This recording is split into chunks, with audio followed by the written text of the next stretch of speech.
Hello guys, welcome back in my YouTube channel biology tutor. So guys, अगर आप लोग मेरे चैनल पे नए हैं तो जल्दी से मेरे चैनल को सब्सक्राइब कर लीजिए और बेल आइकन को प्रेस कर लीजिए। और अगर आप लोग को मेरे वीडियोस अच्छे लगे तो लाइक का बटन ज़रूर प्रेस करिए। तो चलिए देखते हैं।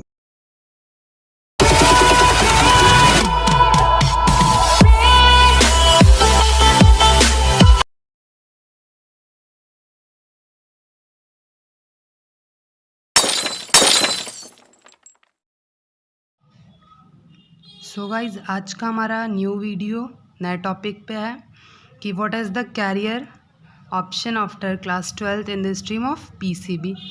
यानी कि मैं आपको बताना चाहती हूँ कि फिजिक्स, केमिस्ट्री, बायोलॉजी की स्ट्रीम से अगर आप लोग हैं तो आपके पास क्या क्या कैरियर स्कोप हो सकते हैं। सो मैं आपको इस वीडियो में यही सब बताने वाली हूँ। तो चलिए हम लोग देखते हैं कि क्या क्या कैरियर ऑप्शन है after class 12th in the stream of PCB.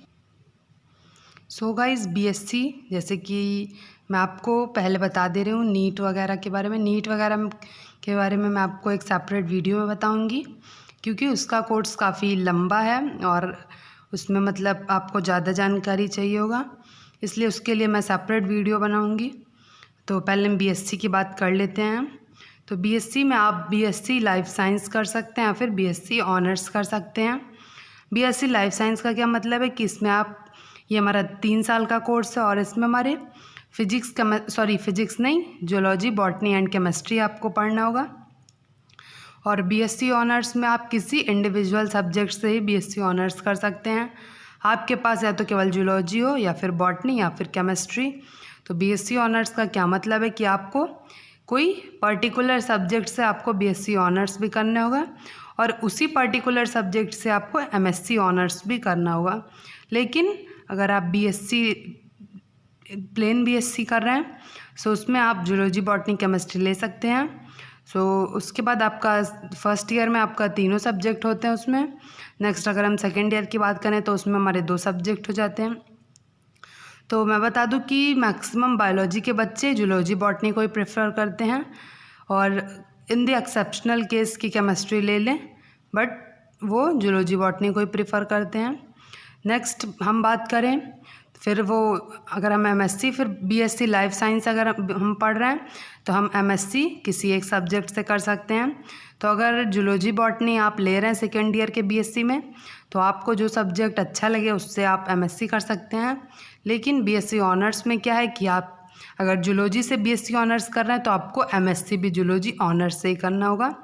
Next हम देखें कि आप बीएससी माइक्रोबायोलॉजी में भी कर सकते हैं, होम साइंस में भी कर सकते हैं।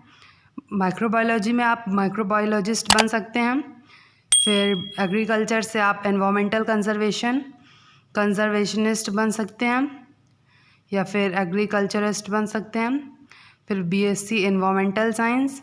नेक्स्ट साइकोलॉजी बीएससी साइकोलॉजी से आप साइकोलॉजिस्ट बन सकते हैं। फिर हम लोग कहाँ थे, साइकोलॉजिस्ट बन सकते हैं। बीएससी नर्सिंग से आप नर्स बन सकते हैं।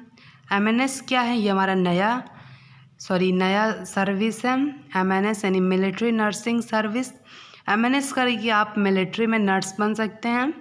नेक्स्ट अगर हम बीएससी इन फूड टेक्नोलॉजी की बात करें तो फूड टेक्नोलॉजी में क्या होगा कि हमारा 3 इयर्स का कोर्स है, या फिर अगर आप ऑनर्स करेंगे, बीएससी ऑनर्स करेंगे इन फूड टेक्नोलॉजी तो उसमें 4 इयर्स का कोर्स है। 4 इयर्स करके आप डायरेक्टली यूजीसी नेट का पेपर दे सकते हैं। ये पेपर बहुत ही अच्छा पेपर माना जाता है जो कि हमारा एनटीए कंडक्ट करवाती है। नीट वाले ही हमारा नेट हमारा वो CSIR नेट कंडक्ट करते हैं। यूजीसी हमारा यूनिवर्सिटी ग्रांट कमीशन हमारा नेट का पेपर कंडक्ट करवाती है। सो आप किसी भी सब्जेक्ट से हैं तो आप यूजीसी नेट का पेपर दे सकते हैं। लेकिन अगर आप zoology, botany, chemistry, physics, maths वाले हैं तो वो बच्चे CSIR नेट का पेपर देते हैं एमएससी करके। तो अगर आप बीएससी ऑनर्स कर रहे हैं फूड टेक्नोलॉजी में 4 इयर्स का कोर्स होता है तो आप डायरेक्टली यूजीसी नेट कर सकते हैं।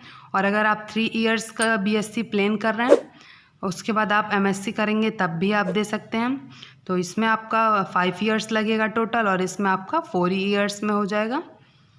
और फिर अगर हम बीएससी इन मेडिकल माइक्रोबायोलॉजी की बात करें तो आप बीएससी कर सकते हैं।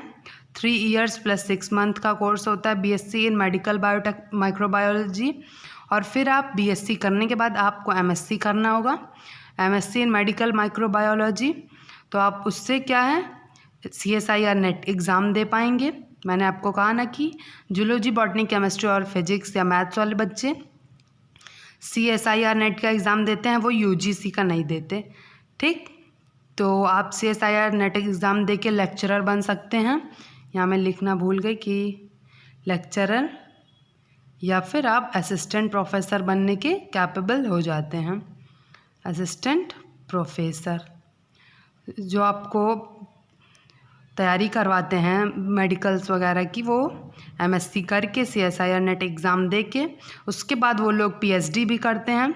अगर आपका क्या है कि CSIR नेट एग्ज़ाम में अगर आपके मार्क्स अच्छे आते हैं तो आपको क्या है कि आपको यहाँ JRF भी मिलता है और लेक्चररशिप का भी, दोनों का आपको ऑप्शन आएगा।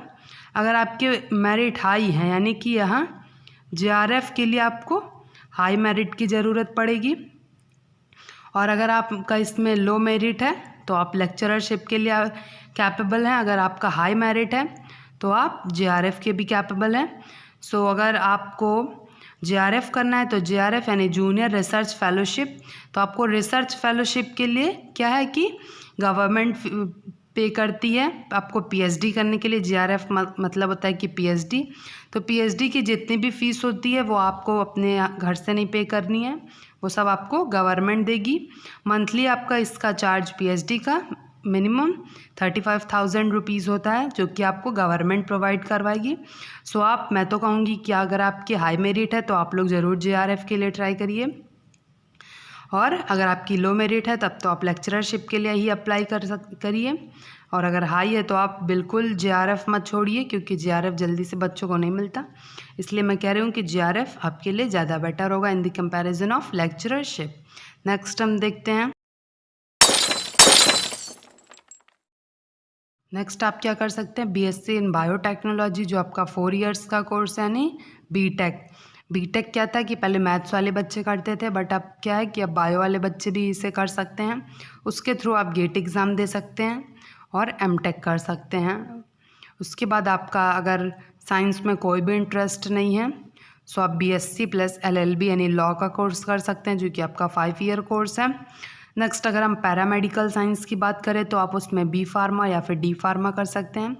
B फार्मा आपका 4 इयर्स कोर्स है और D फार्मा आपका 2 इयर्स कोर्स है। ये आपका बैचलर कोर्स है, ये आपका डिप्लोमा कोर्स है। B फार्मा करके आप M फार्मा भी कर सकते हैं। उसके बाद आप किसी भी फार्मेसी कॉलेज में लेक्चरशिप की पोजीशन ले सकते हैं। नेक्स्ट अगर हम रेडियोग्राफर्स की बात करें, नेक्स्ट हमारा क्या स्कोप रेडियोग्राफर्स, तो आपको इसके लिए bachelor of science in radiography करनी होगी। नेक्स्ट आप ऑप्टोमेट्रिस्ट भी बन सकते हैं, उसके लिए आपको बी ऑप्टोमेट्री और M ऑप्टोमेट्री भी करनी होगी। सो आपका इसका कोर्स का नेम है बैचलर ऑफ ऑप्टोमेट्री। आप B ऑप्टोमेट्री कर रहे हैं तो आपको 3 इयर्स का कोर्स है, और अगर आप M ऑप्टोमेट्री कर रहे हैं तो वो आपका 2 इयर्स का कोर्स है। ऑप्टोमेट्रिस्ट मतलब क्या है कि आप अगर जाते होंगे डॉक्टर्स के दुकान पे, तो आप लोग देखते होंगे कि डॉक्टर के दुकान पे जो चश्मे की दुकान होती है, सो जो आपको वो चेकअप वगैरह होता है वो ऑप्टोमेट्रिस्ट का ही कोर्स करते हैं। नेक्स्ट आप बायोटेक्नोलॉजिस्ट का बन सकते हैं, bachelor of science in biotechnology करके। उसके बाद आप साइकोलॉजिस्ट भी बन सकते हैं, बैचलर इन साइकोलॉजी। नेक्स्ट आप लैब टेक्नीशियन भी कर सकते हैं। लैब टेक्नीशियन के लिए आपको बैचलर ऑफ साइंस यानी BSc होना ज़रूरी है, या फिर आप किसी लैब में असिस्टेंट लैब टेक्नीशियन की तरह वर्क कर सकते हैं। सो गाइज़, मुझे जो इजी लगा मैंने आपको अच्छे से सब कुछ सारे कोर्सेज मैंने आपको बता दिए हैं, लगभग लाइफ साइंस स्ट्रीम का या फिर कह सकते हैं कि PCB स्ट्रीम का, एक्सेप्ट नीट छोड़ के। मैं वो उसके लिए भी मैं आपको एक वीडियो प्रोवाइड करवाऊँगी। लेकिन अगर आप लोगों को मेरे वीडियोस अच्छे लगे तो जल्दी से लाइक कर लीजिए और सब्सक्राइब कर लीजिए मेरे चैनल को, ताकि आपको मेरे वीडियोस के latest updates time to time मिलते रहे। मैं ऐसे और भी वीडियोस बनाऊंगी आपकी जानकारी के लिए। सो मिलते हैं अपने नेक्स्ट वीडियो में, तब तक के लिए thank you and have a nice day.